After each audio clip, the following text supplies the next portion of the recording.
क्या कहेंगे उमेश कुमार जी के अपने भाई साहब अभी आपने नाम लिया कि वही शादी करा रहे हैं, क्या कहेंगे उनकी पहल को लेकर? उनके बारे में क्या कहें, मैं तो उनका खुद फ़ैन हूँ। ऐसे मेरे लाखों फ़ैन हैं पर मैं उनका फ़ैन हूँ कि जिस तरीके का वो काम करते हैं शायद ही कोई करता होगा और किसी ने किया होगा। भाई इस काम करने के लिए जो दिल या जिगरा चाहिए ना, वो इन्हीं के पास है जो मेरी लाइफ में मैंने देखा है। तो जो ये काम कर रहे हैं शायद कोई और करे, मैं तो चाहता हूँ करें भी और, बट इनका जो काम करने का जो तरीका है, जो ये काम कर रहे हैं बहुत अच्छा है। इनफैक्ट जो भी आप सब लोग हैं उनको सपोर्ट करो क्योंकि ऐसा नेता पैदा होना बड़ा मुश्किल है। अच्छा। उमेश कुमार जी बहुत अच्छे आदमी है, अच्छा शादी करा रहे हैं, अच्छा हमें अच्छे लगे बस। अच्छा। माननीय उमेश कुमार जी जो काम कर रहे हैं, उत्तराखंड में 70 विधायक हैं, 70 में कोई ऐसा विधायक नहीं है जैसा काम उमेश कुमार जी कर रहे हैं। 13 कन्याओं की शादी पहले कराई, 22 की अब करा रहे हैं। देखिए, खानपुर विधानसभा की बात ना करो, पूरे उत्तराखंड की बात करो। आज तक कोई विधायक ऐसा पैदा ही नहीं हुआ जिसने ऐसा कार्य किया हो, किसी गरीब बेटी की शादियां करी हो।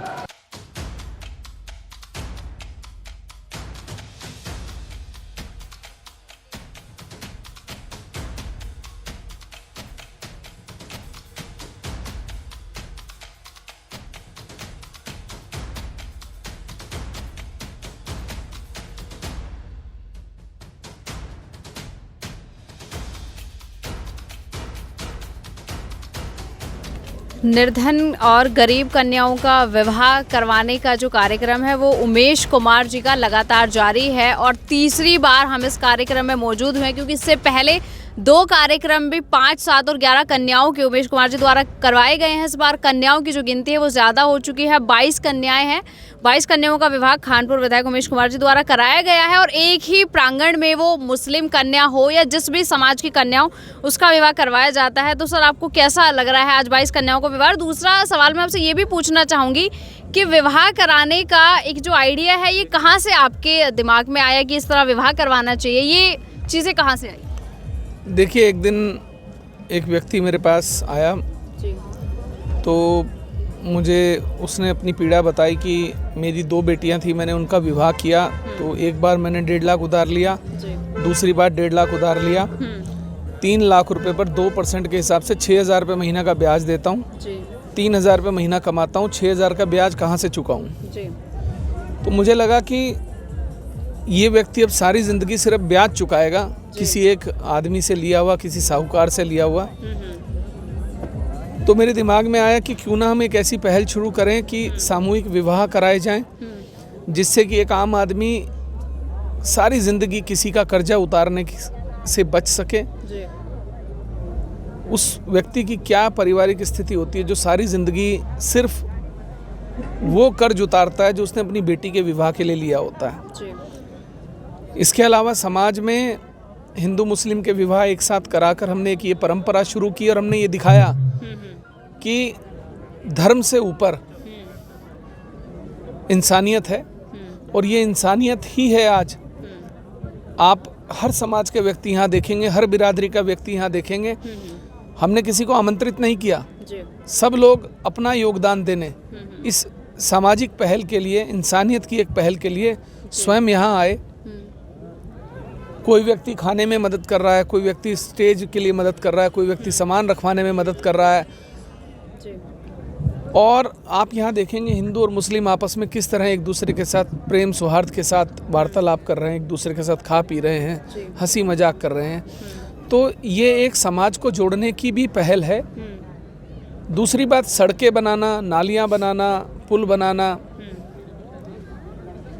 ये भी उतना ही महत्वपूर्ण है, लेकिन इससे ज़्यादा महत्वपूर्ण है कि किसी निर्धन कन्या का घर बसाना। कन्यादान से बड़ा कोई कन्यादान नहीं होता। आज जितने लोग हैं यहाँ सब कन्यादान करने आए हैं और मेरी खुशी में शामिल होने के लिए आए हैं। तो ये देखकर तो मुझे और गर्व होता है कि मैं आज उस क्षेत्र में हूँ जिस क्षेत्र की जनता प्यार मोहब्बत के साथ, प्रेम सौहार्द के साथ रहती है और मेरे साथ आज मेरे लोग कंधे से कंधा मिलाकर खड़े हैं। तो आज मुझे इस बात पर भी गर्व महसूस होता है कि मैं इनका विधायक हूँ, उन लोगों का विधायक हूँ जो लोग किसी एक आम इंसान को, एक बाहरी व्यक्ति को अपनी पलकों पर बिठाते हैं और उससे प्यार करते हैं। उमेश कुमार जी, जैसा आपने कहा कि एक ही आंगन में धर्म से ऊपर इंसानियत देखने को मिल रही है, तो जिस तरह राहुल गांधी नफरत छोड़ो भारत जोड़ो को मिलाने की चीज़ें कर रहे हैं, कोशिशें कर रहे हैं, वैसे आपकी भी कोशिश यहाँ देखने को मिल रही है कि धर्म अभी जो चीज़ें हैं वो रुक चुकी हैं और सारे जो लोग हैं वो एक ही आंगन, तो आपको लग रहा है कि उनकी यात्रा और आपकी एक ही आंगन में, एक ही प्रांगण में सभी लोगों को एक करने की में सिमिलर चीज़ें हो रही हैं? देखिए, मेरा कहना है चाहे वो राहुल गांधी हो चाहे वो कोई भी हो, अगर समाज को जोड़ने की पहल करता है तो हर व्यक्ति की सराहना की जानी चाहिए। अगर राहुल गांधी देश में लोगों को जोड़ने का प्रयास कर रहे हैं तो मैं उनकी सराहना करूंगा। कोई भी व्यक्ति करेगा ऐसी पहल, मैं उसके साथ हूं, क्योंकि मैं राजनीति धर्म विशेष की नहीं करता। मैं राजनीति वो करता हूं जो मेरा दिल कहता है, जो मुझे जिस चीज़ से खुशी मिलती है। मैं ढोंग की राजनीति नहीं कर सकता और मैं उस दिन तक राजनीति करूंगा यहाँ जिस दिन तक लोगों को मेरे काम अच्छे लगेंगे। जिस दिन उन्हें लगेगा उमेश कुमार अच्छा काम नहीं कर रहे, हम अपना बोरिया बिस्तरा उठाएंगे, अपने घर चले जाएंगे। हम राजनीति वही करेंगे जो हमारा दिल कहेगा। मेरा दिल कहेगा कि मैं अच्छा काम कर रहा हूँ तो मैं करता रहूँगा, और मुझे जिस दिन लगेगा कि मुझसे कुछ गलत काम हो रहे हैं, मेरे निर्णय गलत हो रहे हैं, मैं अपने लोगों को संतुष्ट नहीं कर पा रहा या मेरे लोग मुझसे संतुष्ट नहीं हैं, उन्हें लगने लगे कि जिस दिन हमने उमेश कुमार को इसलिए चुना था कि क्षेत्र में मुकदमेबाजियाँ कम हो, धर्म विशेष का कम हो, किसी एक बिरादरी को ज़्यादा महत्व देने की बात हो या किसी एक बिरादरी के खिलाफ होने की बात हो, हमने उन सब चीज़ों पर लगाम लगाई और इसी चीज़ के लिए मुझे लोगों ने चुना था कि क्षेत्र में प्रेम सौहार्द हो, किसी का शोषण ना हो, तानाशाही ख़त्म हो। ये लोगों ने करके दिखाया, लेकिन उसे आगे निभाने की मेरी जिम्मेदारी है। मैं कैसे निभाता हूँ, क्योंकि विधायक होने का मतलब है आपके ऊपर उस पूरे क्षेत्र की जिम्मेदारी का होना, उस पूरे 36 बिरादरियों की जिम्मेदारी का होना, और आपका ये फ़र्ज़ है कि आप गंभीरता के साथ, निष्पक्ष होकर हर बिरादरी के साथ, छोटा हो बड़ा हो, किसी भी समाज का हो, किसी भी बिरादरी का हो, उसके साथ एक जैसा व्यवहार करें। आपके दरवाजे पर राजा भी वैसा ही हो और रंक भी वैसा ही हो, ये एक विधायक को होना चाहिए। इससे मैं समझता हूँ इससे आगे विधायक को नहीं सोचना चाहिए। ठीक है उमेश कुमार जी, अभी राजनीति की बात से हटके भी विकास की बात पे आते हैं। खानपुर में लगातार देखा जाता है कि आपके दौरे रहते हैं, जिस घर भी आपको जगह मिल जाती है वहाँ बैठकर लोगों के साथ खाना खा लेते हैं। विकास की बात से याद आया कि खेलों को भी आप अपने विधानसभा में बढ़ावा दे रहे हैं, सड़कों से लेकर हर चीज़ें आप लेके चल रहे हैं, तो इन सभी चीज़ों के दायरे के बाद आपको क्या लगता है कि खानपुर विधानसभा में अब किस चीज़ की पहल होनी चाहिए? देखिए, खानपुर विधानसभा में बहुत काम की आवश्यकता है और बहुत से काम हैं जो 20 सालों से नहीं हुए।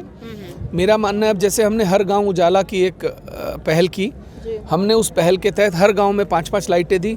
हमने मंदिरों में, मस्जिदों में, मदरसों में, शमशान घाट, कब्रिस्तान, हर जगह सोलर लाइट लगाई कि अगर रात को भी कोई व्यक्ति जाए तो उसे ये दिक्कत ना हो कि वहाँ पे अंधेरा है। हमने खानपुर विधानसभा क्षेत्र के सरकारी स्कूलों में 7,000 बच्चे पढ़ते हैं। उन 7,000 बच्चों के पास खाने के लिए ना तो प्लेट थी, ना चम्मच था, ना गिलास था। हमने अपने निजी पैसे से 7,000 बच्चों के लिए स्टील की प्लेटें मंगाई, चम्मच मंगाए, गिलास मंगाए, जिसका वितरण हम 7 तारीख के बाद से शुरू कर देंगे। मेरी विधानसभा के किसी भी सरकारी स्कूल में एक भी बच्चा ऐसा नहीं होगा जिस बच्चे के पास अपनी स्टील की प्लेट, अपना गिलास और अपना चम्मच ना हो। हमने खानपुर क्षेत्र और लक्सर दोनों क्षेत्रों को मिलाकर उप जिला अस्पताल की स्थापना के लिए कार्रवाई शुरू कराई, जिसकी संस्तुति होकर शासन को जा चुकी है। हमने सड़कें बनाई, हमने पुलों का निर्माण किया, हमने हाई टेंशन तारे हटवाई, वो हाई टेंशन तारे हटवाई जो 20 सालों में किसी ने नहीं हटवाई थी। मेरा मानना है विकास सबका हो, सबका एक साथ विकास हो और किसी भी क्षेत्र की अनदेखी ना हो, किसी भी बिरादरी की अनदेखी ना हो। तो मेरा है कि सबका विकास, सबका साथ और सबका विश्वास। ठीक है उमेश कुमार जी, जनवरी निकल चुका है 2023 का, लगभग 10 या 11 महीने बचे हैं लोकसभा चुनाव आने में। उसकी क्या तैयारी? क्योंकि मैं बयानबाजी की बातें भी छेड़ूंगी नहीं कि लोगों द्वारा कहा जाता है कि खानपुर एक छोटा सा टुकड़ा है और सहारनपुर की बात करते हैं, ऐसा आप पोस्ट करते हैं अपनी फेसबुक पर। क्या तैयारी है लोकसभा चुनाव को लेकर, क्या कहना चाहेंगे? इसके लिए भी कोई कदम आगे बढ़ाने की सोच रहे हैं आप? मैंने एक बात बोली थी जब ये बयान मुझे सुनने में आया कि खानपुर का वजूद क्या है, किसी ऐसे व्यक्ति को जिसे 20 साल आपने विधायक बनाया हो, वो ये कहता है कि खानपुर का वजूद क्या है। मैंने कहा कि खानपुर ने 20 साल आपका वजूद बना कर रखा और इस खानपुर ने ही आपके वजूद को मिट्टी में मिला दिया। तो खानपुर का वजूद ये है। आप एक आम आदमी, एक आम जनमानस की भावनाओं को कैसे ठेस पहुंचा सकते हो? 20 साल जिस क्षेत्र की जनता ने आपको राजा बना कर रखा, आज आपको पता नहीं लगा कि आपकी हालत क्या हो गई है? आपका मानसिक संतुलन चला गया है, आपका मानसिक दिवालियापन दिख रहा है। वो सिर्फ ये आम आदमी है जिसने आपको अपनी वोट की ताकत से दिखाया कि राजा तुम नहीं हो, राजा प्रजा है। तो मुझे ये बताइए, चुनाव की भी आपने पूछी, उस पर भी आ रहा हूँ। ठीक है। मैंने निर्दलीय चुनाव लड़ा, ये जनता का चुनाव था, जनता ने जिताया, मैं जनता का विधायक हूँ और अगर मुझे सांसद लड़ना होगा तो सांसद भी ये जनता तय करेगी, क्योंकि चुनाव इन्होंने लड़ना है, मैंने नहीं लड़ना। अगर ये चाहेंगे तो हम सांसद का चुनाव भी लड़ेंगे और ऊपर वाले ने चाहा तो जीतेंगे भी। ठीक है सर, ये बताइए अभी थोड़ा फिर से विवाह की चर्चा पर आ जाते हैं। सामान भी रखा हुआ दिख रहा है, ये सामान जैसे आपने बताया कि सभी लोग अपना सहयोग देते हैं, तो ये सामान का सहयोग किन की तरफ से आता है? ये किसी का कोई सहयोग नहीं है। हम अपने इस विवाह के कार्यक्रम में किसी से भी 1 रुपया नहीं लेते। ये जो मेरी विधायक की तनख्वाह आती है 3 लाख रुपए महीना, इसके अलावा जो कम पड़ता है, जो भी 2, 4, 5 लाख 10 लाख कम पड़ते होंगे, वो हम अपने पास से डालते हैं। हम किसी से भी 1 रुपये का कन्यादान के अलावा, अगर कोई आता है 100, 101, 501 देता है, वो कन्यादान है। लेकिन सामान, इस व्यवस्था, इस खाने पीने, किसी भी चीज़ में हम किसी भी व्यक्ति से, किसी संस्था से, किसी फैक्ट्री से, किसी व्यक्ति से 1 रुपया नहीं लेते। और मैंने ये बात उस दिन भी कही थी। कुछ लोगों ने कहा कि उमेश कुमार फैक्ट्रियों से चंदा लेकर या इनसे विवाह करता है। जिस दिन आप एक फैक्ट्री वाला या कोई एक व्यक्ति समाज में लाकर मेरे सामने खड़ा कर दोगे और साबित कर देगा मैंने किसी से 1 रुपया भी लिया, मैं इस्तीफा दे दूंगा। ठीक है उमेश कुमार जी, कैलाशानंद गिरी जी से लेकर और सोनू सूद तक सभी आपके इस कार्य की सराहना करते हैं, तो आपको और प्रेरणा मिलती है कि इस तरह के और कार्य भी, और जो योग्य व्यक्ति हमारे समाज में, उन्हें भी इस तरह की पहल शुरू कर दी चाहिए? बिल्कुल करनी चाहिए। जो व्यक्ति सक्षम है, जिनके पास पैसा है, अगर किसी बेटी का, किसी निर्धन कन्या का विवाह हो जाए तो इससे बड़ा सुख क्या है? आप हज़ारों लाखों रुपए आप अपने ऐशो आराम पर उड़ाते हैं, अगर 1 लाख 1.5 लाख रुपए एक बच्ची की शादी पर आप खर्च कर देते हैं तो उससे क्या फ़र्क पड़ता है? 21 कन्याओं की शादी कितना? 25 लाख का खर्चा, 30 लाख का खर्चा, और क्या है?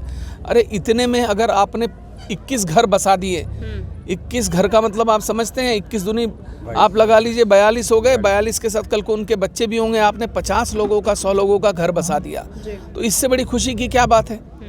और अगर जो आप ये सामान दे रहे हैं, कोई भी बाप अगर अपनी बेटी की शादी करेगा तो मुझे लगता है वो कोशिश करेगा कि ज़्यादा से ज़्यादा उसके लिए कर सके।